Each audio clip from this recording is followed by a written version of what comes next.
G'day everyone. As you are well aware, the government is bringing out a whole bunch of new incentives to support business owners coming out of the coronavirus. One of the main ones is the instant asset write-off, which makes it much easier for business owners to purchase new and used machinery up until June 30. If you are one of those businesses looking to purchase a machine in the next few months, Panel Tools has put together what we like to call the Essentials Cabinet Maker Tooling Pack.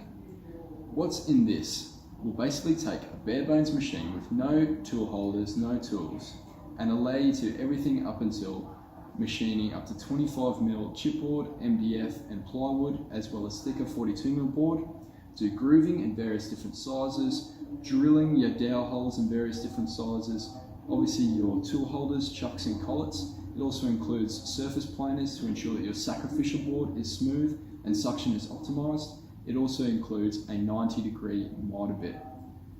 Then you can look at extension packs for door tooling and specialty materials, as well as setup stands and torque wrenches.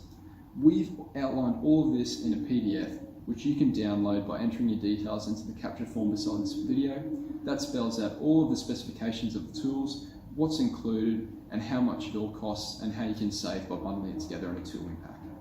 If you'd like to get some more information, feel free to contact us, or as always, jump on for more information on the Panel Tools website. Thank you so much for your time and stay safe.